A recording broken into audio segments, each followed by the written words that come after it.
I'm Mike Barthel, and this is Risk Work.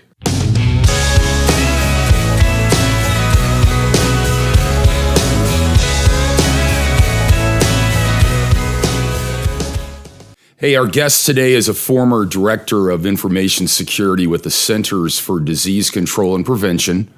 He served as a chemical weapons specialist in the U.S. Army. He's also served as the president of ICS, which is the Information Systems Security Association. His focus the past decade has been managing cybersecurity, security risk, compliance, and internal controls for regulated enterprises. He develops and trains cybersecurity leaders. He's a very well-known subject matter expert, security strategist, and executive coach. Can you please give me a warm welcome for Keyaan Williams? Yeah! Hey, Keyaan, how are you doing today? Hey, I'm doing great. You know, I used to kickbox also. I feel like I'm about to go into the ring for a match. That's right. Such an awesome introduction. Oh, no. Thank you for taking the time and your valuable time for being with us today. And, you know, Keyaan, this is a crazy time we're in right now. And it's really a chance to see how critical infrastructure is intertwined. And you know, the coronavirus is affecting more than our health and the economy.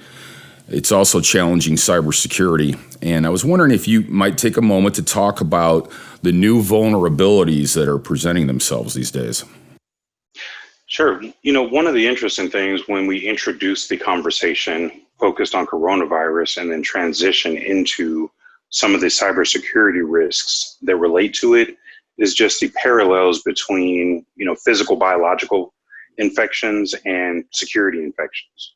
You know, in both cases, whether you're dealing with remote workers in the physical sense, sanitization, cleanliness, all of those things are going to protect you from a live infection. The same things apply to remote workers who are not accustomed to standard business practices at their homes. The more people understand about how do I protect my computer, my access to the internet, you know, how do I manage data that might be sensitive, that under normal circumstances would be in a corporate environment and would be protected, but under these extenuating circumstances don't have the same level of protections. All of that becomes really important. If we looked at remote workers specifically, and if I had to give any recommendations, I would really start at the company level and tell the company that security awareness training is one of the most valuable things that you can do for your workforce.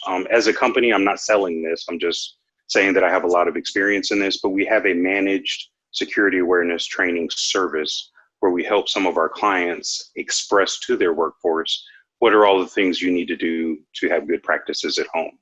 You know, whether you work with us or whether you work with, you know, the myriad of vendors that exist in the marketplace, the thing that you really want to focus on is we want to take security awareness training beyond compliance and make sure that people understand the unique risk that they're exposed to now when you're dealing with working from home. You know, what does your network look like?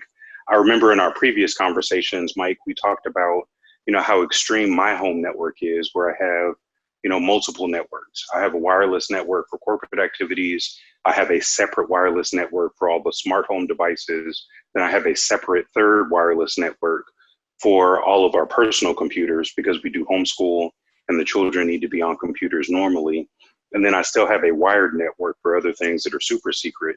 And all four of those networks are segregated. They don't mix and mingle traffic, and it creates an environment where we are controlling the risk based on the type of device that exists. Now, most people don't do that as a matter of practice, but everybody has the capability to do that. You know, Lifehacker has great articles that tell you how to set up multiple networks. You know, there are all kinds of vendors that will sell you additional routers and access points that allow you to expand your network. But these small investments that you make in segregating the connections of devices in your home is going to be extremely valuable when you talk about reducing the risk that you're exposing your company to. Another area of concern is just, you know, the difference between work and personal things. If I'm doing work, I should be on a work device, or maybe I have a device that is exclusive to my corporate activities, or hopefully my company has set up some kind of virtual desktop infrastructure so that I can log into a virtual work computer and do business things, because as I start mixing more and more activities together, for example, if I'm surfing Facebook at the same time that I'm doing some corporate activity with sensitive client data that's regulated, something like healthcare information or payment card industry information or something else that rises to that level of sensitivity, I really don't want Facebook tracking and seeing what I'm doing and then sending me targeted ads. I want to completely separate those two activities so that there's no intermingling between what I'm doing personally and what I'm doing professionally. That's a great point. And, with the increasing video conferencing services coming to the market, are there any best practices, or is there any advice that you could give on what steps individuals can take to be safe while using these type of products? Well, the interesting thing about video conferencing is the relationship between that activity and all of the recommendations that people make about security in general. You should do good access control. You shouldn't let anybody connect to your network in a security sense. From a video conferencing sense, I really don't want just any person to be able to connect to my webinar. That's where you end up with, all of these stories that are in the news today about people bombing Zoom meetings. An unauthorized person is logging in, they're posting crazy comments in the chat, they're posting pornographic messages. All of those things are prevented by having good access control in place, by using the meeting password, by having the host set the meeting up properly so that you maintain the greatest level of control. Whether you're using Zoom or you're using another service, one of the strongest recommendations that I've seen, and I practice this myself, is that if you're doing a meeting with a large group, that you actually have people land in a waiting room, and then the host has to explicitly authorize participation from the individuals. What that's going to ensure is that, one, everybody who's in the meeting, and that two, somebody who's not supposed to be there that tries to join later can't get in without the host allowing them. This leads to the practice where if you want to get access to the meeting, you have to use a real name. It has to be a name that I recognize. Now it's like going to the VIP line at your favorite club where you only get in if you're on the list, but it allows me to keep the riffraff out of my party, just like I want to keep riffraff out of my virtual meeting, especially if we're talking about something sensitive. If I were to add a third recommendation, imagine that I have an organization that does deal in sensitive information, whether we're talking about trade secrets or whether it's regulated information. Under ideal circumstances, I want to have some kind of corporate repository that only my employees have access to. And instead of sharing that sensitive information in the Zoom meeting or in my video conferencing, instead maybe have a slide presentation that highlights bullet points, but then you direct people to the repository that only your employees have access to. Now I'm not sharing a sensitive document on the internet in a potentially unsecure environment. We're having a conversation that is going to have less impact because all of the participants can now go to our SharePoint environment or to our corporate Google Drive or our intranet, wherever we're hosting the data, and they can look at that document and follow along. One thing that's going to do is, from an HR perspective, it's going to increase engagement because now everybody has to actually log in and look at the document. I can track who actually followed the instructions instead of assuming that everybody is looking at the screen and following along with whatever I'm talking about. I feel that's really important information for our viewers. Thanks for going into so much detail on that and laying such a nice backdrop for that. I've been working in the cybersecurity field for a few years now, and I've had many cybersecurity leaders in the past tell me that a strong military background works very well in this industry. And man, your background as a chemicals weapons specialist in the U.S. Army, there must have been some experiences that really shaped you, and a lot of processes that you learned that really could come in handy right now during this pandemic. Yeah, I loved the Army and everything that I got from my service there. If I were looking for people who were going to be the best leaders in the highest pressure situations, I would actually look at Marine officers. Okay. Marines are all Marines, and so they all learn the same basic set of skills. those skills are really good in a combat situation because that's what the Marines train for, to make sure that under pressure, you're not going to overreact, that you stay calm, that you stay focused on the mission and the objective. If you look at all 5 departments in the Department of Defense, where you have the Marines, the Navy, the Air Force, the Army, and the Coast Guard, who is often forgotten, but is also another group of people who work under extreme circumstances and execute and accomplish their mission very well in the midst of ridiculous danger and pressure. All the branches of service develop really good people. What I would focus on really is the role that the individual played. And so chemical weapons was special. We ran around in chemical protective equipment. We were working under extreme circumstances. It produces a set of skills and capabilities that will allow you to remain calm under pressure. I would say the same thing for any of your combat people. Very often people are concerned about PTSD and the negative consequences, and they often overlook the positives that are associated with an individual who under extreme pressure is still focused on the mission. If you take those mission-oriented people who stay calm under pressure, one of the things that we've done as a company is we've tried to promote the value of combat arms in security operations centers, where a regular person who has not been in law enforcement or who has not been in the military is going to feel extreme pressure when you have multiple security incidents happening simultaneously, and you have to balance that and respond. And then as a comparison, you have, experienced combat or experienced law enforcement people who say, yeah, this is just another day in the woods. Nobody is dying. Nobody is shooting at me. This is just a high pressure situation. You tend to have people with those backgrounds that respond properly. They don't get burned out. They don't get stressed out. They're just doing the job and handling tasks and prioritizing as they come to them. If I was building a security operations center, those are the types of people that I would look at first. And then from a leadership perspective, those grizzled officers who have had to be responsible for the lives of thousands of people are going to be very good stewards in terms of protecting my organization and directing and managing resources for the benefit of the company and to help the company accomplish its goals. And so I wouldn't just make a blanket statement and say every military person is the best fit for every security role, Okay. But you have specific capabilities that are more appropriate for different job functions, like business continuity planning, that's broad and all-encompassing. Security operations, it would be those special people who are special in the military are still going to be special people for one of your most critical roles. And then leaders are leaders. Any of your officers or senior non-commissioned officers are going to be great leaders in a civilian, non-military cybersecurity context. But not everybody in the military was a leader. Not everybody in the military was a combat person, but all of those military veterans, and we have a huge pool of them in the United States, all of them are going to be malleable and trainable and be prepared to contribute to the entire ecosystem of cybersecurity jobs, roles, functions, and activities.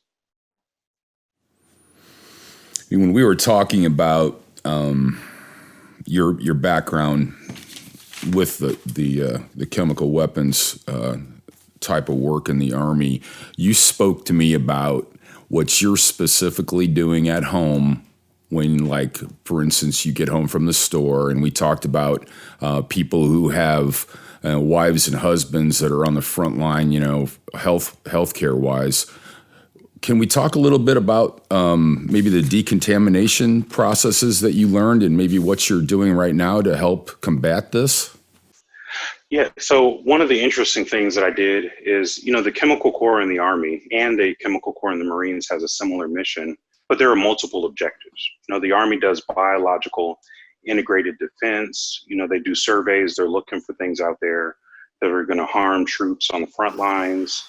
One of the things that I did for 4 years at the company level was I was assigned to a personnel and equipment decontamination unit. And so one of our primary missions in life was to run around behind the infantry and frontline people, and if they were attacked with chemical or biological weapons, we would create a decontamination station so that we can clean those people up so that they can continue fighting without becoming casualties. And so when you take the idea of a decontamination station, that is not really exclusive to military situations. You also see them very often in hospitals where they have air gaps. And so you go from the dirty room to the air gap, you get cleaned off, and then you go to the clean side. And so I've taken that concept for everything that comes into our house because our house has been disinfected. And so some people say it's extreme and it's overkill, but one of the things that I learned just from my love of chemistry is that bleach is a very effective disinfectant. And so if you mix, 10 parts water for every 1 part of bleach, you have a solution that is very valuable, that is very constructive, that is going to help you disinfect any biological or viral agent that might be on some inanimate object that could expose you to infectious agents. If you look at it medically, the term fomite, F-O-M-I-T-E, is any inanimate object that can, when it's contaminated or it has exposure to infectious agents, it can transfer the disease to a new host. And so my veterinary friends look at fomites in terms of skin cells, pet dander, pet fur, and all of those other things. If you have a zoonotic disease that falls into the category of coronavirus, where something is transferred from animals to people, it's cleaning up the fomites and making sure that they're disinfected that's going to stop the spread. And so the challenge that you have with coronavirus is that because it's a respiratory illness, any droplet that comes from you as a person, whether you're sneezing, coughing, or just breathing heavy, it really gives new meaning to the term hot breath. But if I'm breathing heavy, that water vapor could contain viral material that if ingested by another person is going to cause them to be infected. And my understanding, I'm not a virologist, I'm not an epidemiologist, but my understanding related to coronavirus, the COVID-19 specifically, is that it lives outside of the body for an extended period of time on any kind of surface or any kind of fomite that could then infect other people. And so the thing that we do at my home, if you take the grocery store as an example, we go grocery shopping, we put on gloves and a mask. Some people look at us like we're crazy, but I don't have time to get sick. So we go through the grocery store, protected to the extent possible. When we bring the groceries home, instead of bringing them directly into the house, I have tables set up in the garage. That is my decontamination station.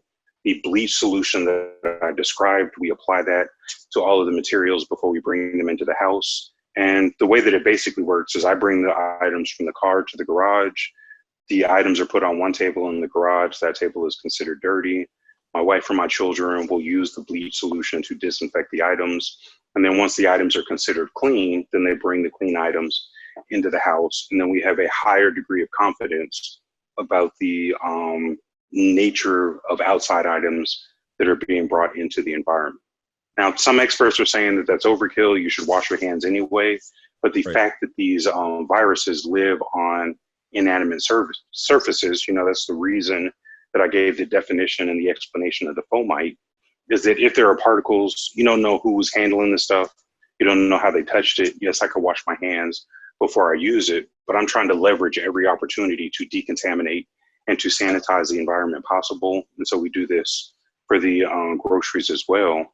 I have a lot of friends that are nurses, and they're really good at focusing on staying clean and disinfected at work. And then you forget about all of that as soon as you leave the hospital. And so you might have contamination on your clothes or on your person. A drop of something might have fallen on the bottom of your scrubs. You're not paying attention.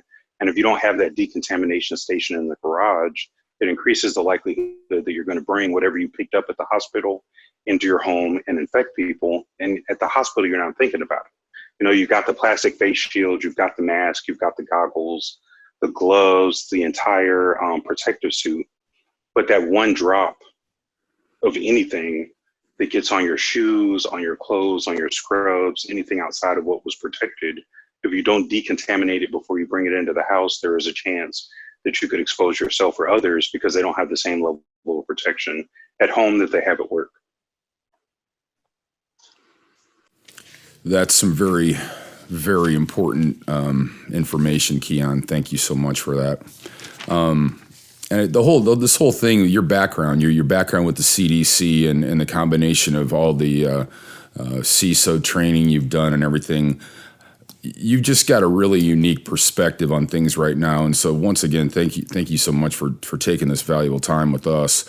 And what I want to ask you is, based on your experience with the CDC and their experience dealing with swine flu and bird flu, I mean, what did we learn from those things, and what approaches do you feel we're taking now, or the CDC's taking as a result of learning from those two epidemics as well?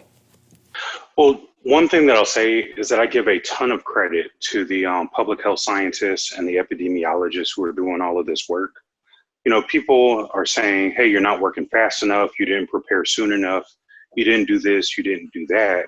And I am not involved in what's happening today, but having been there behind the scenes, the most impactful things I can think of is, I worked in infectious diseases at the Centers for Disease Control as a security person. And so as a security person, I supported the rapid deployment of IT systems that gathered all of the information that helped the public health scientists do what they do.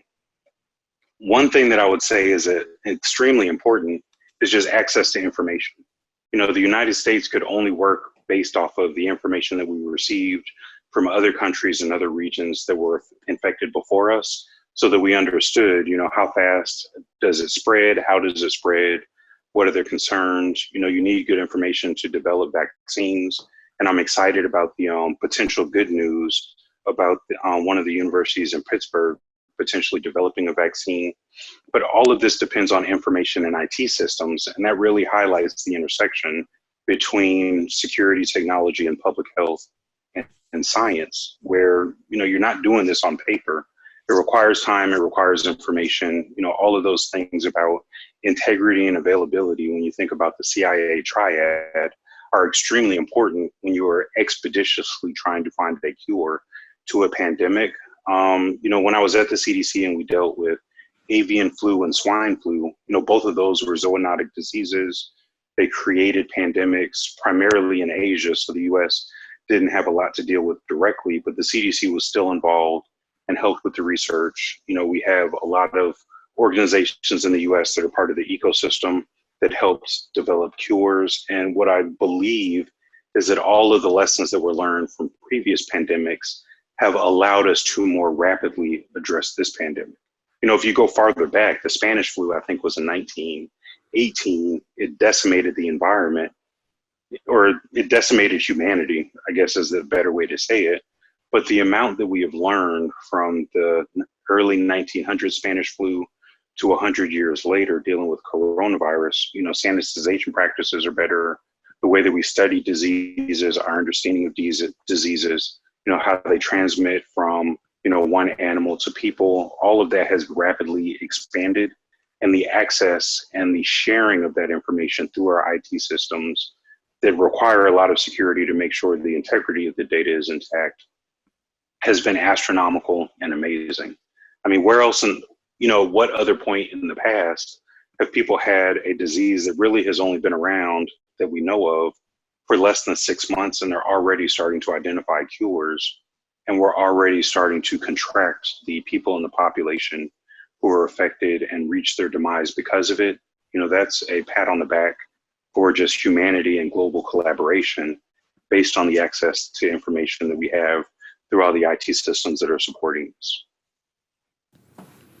Yeah, it sounds like cybersecurity is going to have a big place in finding this cure. I mean, it'll be important that the cybersecurity things are all in place for this to be effective, it sounds like.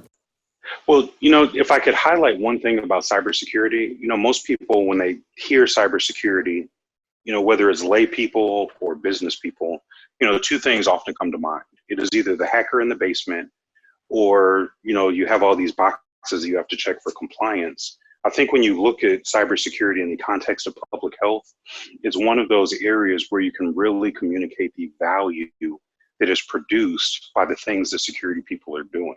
There is a lot of value that you get from having a level of confidence in the integrity of the data that you're dealing with. I was at the CDC when FISMA, the Federal Information Security Management Act, was passed. and we started drafting all of these special publications through the National Institute of Standards and Technology, they were saying, hey, these are all the things that you have to do. The special publication 800-53, most people only look at the appendix that has the control catalog, but within that document, it talked about all of these practices that you could implement to improve the security program within the organization so that you can achieve those lofty goals of confidentiality, integrity, and availability. And from a public health perspective, security has the greatest impact on integrity and availability. Do I have good data? Do I trust the data that I'm seeing? And is it available when I need it?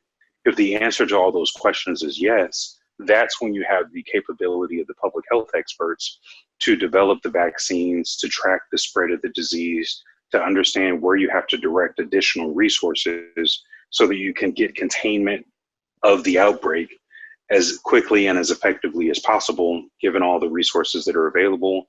And very often your resources are going to be limited. And so that information is going to allow you to direct your limited resources properly and effectively. All of that is possible because we have good integrity and good availability of information. Well, thank you for laying a backdrop to that. One of the things that we talked about previously, Keyaan, when you and I discussed some of these topics and we were kind of preparing for this webcast, we talked about not only the health and the economy, but we also talked about unintended consequences of social distancing. And when you brought this up, it was very interesting to me, and I really haven't thought about this before. Could you touch base on that a little bit? Yeah, I personally, I think social distancing is the wrong word. People are social people, and we need to be connected. If you look at this from a religious perspective, people were created with needs, and no one person has everything. That's why marriages are so important. That's why families and friend groups are so important, because in the group, as a part of the community, everybody is supported. And so you think about the psychological and the emotional impact of, these shelter in place orders and everything else that's happening. People are disconnected. They can't reach out. And, usually if a friend is sick, you give them a hug, you bring them a bowl of soup. None of that stuff is happening. Right. My grandmother has cancer, and her appointments have been affected because the healthcare system is being overrun either by people who have been confirmed cases or people who have a cold, or it's allergy season in Georgia where I live. And so any thought that you might have coronavirus causes you to rush to the emergency room. And now the emergency room is packed, and people that have normal everyday things like car accident, you fell off of a ladder, you have some other type of injury that requires emergency services, the ability of the healthcare system to treat those normal everyday injuries, something like a stroke. I live in Atlanta. Grady Health System is one of the best trauma centers in the Southeast, and they do really well dealing with stroke patients, but you can't get the stroke patient to the stroke department through the emergency room because the emergency room is full of people who think that they have coronavirus. Right. And so, these are things that kind of explain, why are we doing shelters in place? Why are we telling people to quarantine? Why are entire cities and states within the United States trying to stop the movement of people? It's reducing the load and the burden on the healthcare system, which is actually going to benefit everybody. Because if I had a heart attack, or if I had a stroke, or something that required emergency services, time is of the essence. And if my time to get medical treatment is extended because healthcare workers can't get to me, you think about your fire department and the ambulance, which is your frontline defense for these types of things. If I call 911 and 911 is busy taking care of somebody who had a cold and they thought they had swine flu, or they thought they had coronavirus, you're not going to have people available to come to me. I don't think people realize how few ambulances and fire trucks are actually available to provide the initial response. And if they're all tied up with things that are not actually emergencies, it has an impact on things that are not coronavirus related, but are part of what we have to deal with in society today. And we also talked a little bit about, some other unintended consequences as far as, people living with each other and maybe domestic violence things that arise. Yeah, a good friend of mine is the CIO at the injury department of the CDC. And, in our conversation, some of the things that come up is just the lack of awareness that people have about just injury as a department. So hat tip to the injury division at the CDC for the work that they're doing, trying to reduce domestic violence, trying to reduce abuse. We have all these shelter in place orders, then things that would normally be reported or opportunities that people have to get away from any type of injury or abuse where, it's not an accident, but it's something that's happening that requires, attention and resources from the community to help save somebody. Those resources are also impacted by what's going on with the coronavirus. And so you imagine if I am a child or a spouse who is living with an abusive partner or parent,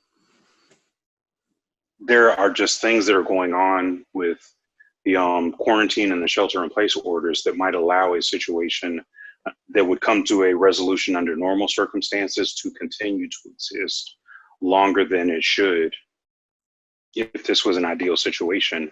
And so, this is my opportunity to kind of highlight awareness and get people to think about things other than coronavirus.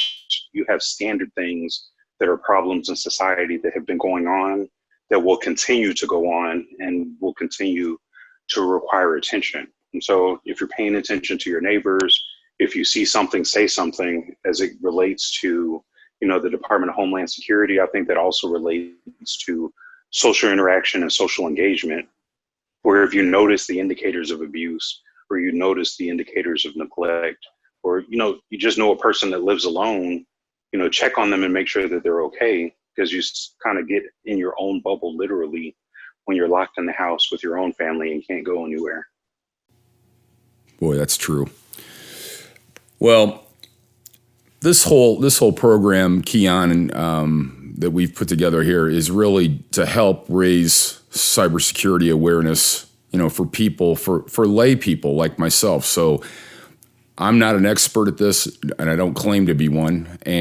But the thing is what I've learned, what I'm starting to learn is, and what I see myself is, there is a change management issue, within organizations. And I think it starts at the top. And what I've heard, and I know this may open up a can of worms here for kind of a final question, Keyaan, but what's your opinion on kind of the instability of CISO roles?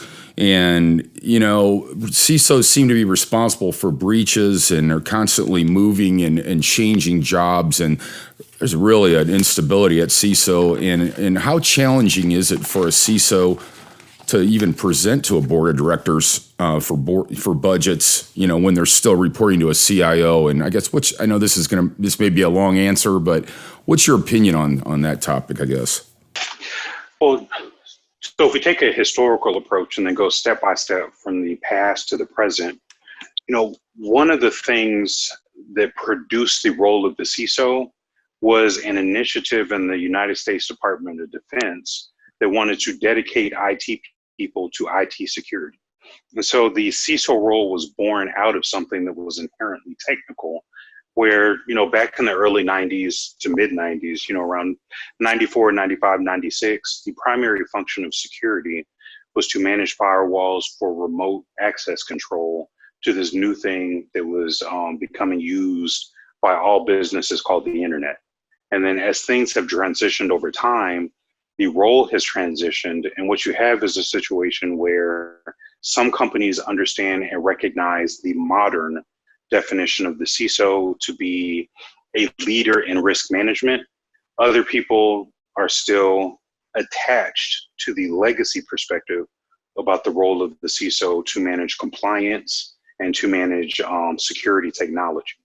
And I think the organizations that are going to be most successful and the CISOs that are going to be most happy are going to be those that are in situations where everybody recognizes the modern definition of the Chief Information Security Officer as a risk management professional, which allows you to now consider what is the role of the CISO within the context of enterprise risk management. You have all kinds of security standards and frameworks that focus on security in a bubble that don't think about the relationship between security and other things. And so if you look at something like ISO 31000, which is an enterprise risk management standard, or the CISO framework, which is an enterprise risk management standard, these frameworks treat cybersecurity and information security as risks in the greater context of the entire business, rather than the only risk that the business has to be concerned about. When you look at the role of the CISO from an enterprise risk management perspective, it kind of helps people who are more mature in the practice to understand why security isn't the number one risk that is considered by the board of directors, because the board has to think about, are we open, are we operating, are we generating revenue to honor all of our financial commitments to our partners, to our employees, and to our constituents. And security could have an impact on whether or not we're going to generate revenue, but that revenue generation isn't just making money because we're greedy. Revenue and the amount of revenue that you have available and the difference between your profit and your profit margin, all of those things influence the capability that the organization has to operate and satisfy its obligations. And so a lot of this stuff I know because my graduate degree is a business degree. What I've found in my travels and the time that I've spent in the profession, and because we do workforce development, I deal with this regularly, is that most of your academic content, if I go to get a degree in cybersecurity, 99% of my degree program is going to be managing technology. If I go to get a cybersecurity certification, like the CISSP is the gold standard for, mid-level cybersecurity knowledge, skills, and abilities, all of those certifications, all of those academic programs are focusing on the legacy perspective about the role of security, where they're only thinking about technology management and putting controls in place and satisfying compliance requirements. It is very rare that you have programs and activities that focus on what is a leader. Once we define a leader, how does a security in their role and in their support of the organization satisfy those leadership requirements? And what this does is it produces a situation where most business executives don't recognize the CISO as a business leader or as a business executive because they don't have the training and background and common business practices like enterprise architecture frameworks, not the technology, but using something like the Open Group Architecture Framework to formally define all of the business processes and develop a business process map and identify what are the critical mission essential functions of the organization. If you take your average security person, all they're thinking about is the RTO and the RPO, the recovery time objective and the recovery point objective, so that I can restore systems. And they never think about the greater context about what does the system actually do for the organization in terms of, is it making money that is critical, or is it a tertiary support system that gives information that's good to have but is not absolutely necessary. And so getting into those kind of things, things like managerial accounting, maintaining a balance sheet, all of this stuff goes beyond what is customarily involved in cybersecurity education and training, which is why the role of the CISO customarily is not elevated to executive leadership. I mean, if I was a shareholder in a company, I would frown upon the board of directors choosing executive leaders who don't know how to be executive leaders. And I think there's a great opportunity to improve the function of the role by improving what we're doing for education and training for our security leaders, for our middle managers, going all the way down to entry-level employees, so that they understand, in the context of the entire organization, why does my work matter and how am I contributing to the real goals of the company? That's a question that most people in security and IT don't really learn how to answer. IT is a little better because your IT governance and your IT service management frameworks like ITIL and COVID kind of force you to align technology with the business so that you're using technology to achieve business goals. We don't really have the same things in information security. And so unless you were a IT executive like the CIO and you became the CISO, most CISOs really don't have all of that broader awareness and understanding about what's important in a business context from the business executive's perspective. Well, I thank you very much for that nice explanation, Keyaan. Ladies and gentlemen, once again, we have Keyaan Williams, and he is a former Director of Information Security with the Centers for Disease Control and Prevention, served as a chemical weapons specialist in the U.S. Army, also was the president of ISSA, which is the Information Systems Security Association. Keyaan, you have a company that is Cyber Leadership and Strategy Solutions, LLC, Class LLC. It's a cybersecurity and business services firm. Tell us a little bit about what you're doing with Class. Sure. Through the company, I am blessed to have global clients. And so we travel around the world and we do three things. One, we help organizations develop their security strategy. Some of those things that I talked about in the absence of cybersecurity education, we try to address that by doing workforce development, executive coaching and training programs for, people who are entry level all the way up to security executives. And then we do a fun conference that is impacted by the coronavirus pandemic this year, but I look forward to it coming back. The conference is called the Cyber Strategy Retreat, and we bring business executives, technology executives, and security executives together in great sessions to talk about cybersecurity from a strategic perspective. And so where I said a lot of that interaction is missing, we're trying to bring those people together in our conference and force them to talk to each other, to understand each other, and to solve most of our most pressing problems. And on top of that, you're a kickboxer. Yeah, my wife asked me to stop. My wife asked me to stop, so I've gotten fat.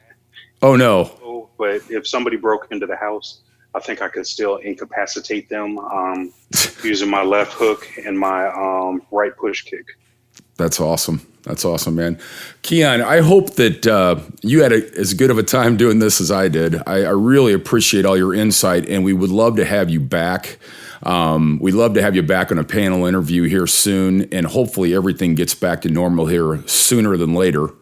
And I just want to thank you so much for taking time with RiskWork today. It was my pleasure. If we think about other things to talk about, I would love to come back and talk about the intersection between IT and OT. Coronavirus is kind of the priority now, but I think people need to start getting in mind as, these smart buildings and smart cities are on the horizon. We need to start preparing people to work together and to bring our operations technologists together with our information technology specialists so that we don't allow Skynet to be the next pandemic that affects the entire world. Absolutely. Well, I cannot wait to get back with you again, and hopefully we can keep talking in the interim. Ladies and gentlemen, this was Keyaan Williams. I'm Mike Barthel, and this was RiskWork News, and we'll see you next time. Let me tell you about my job.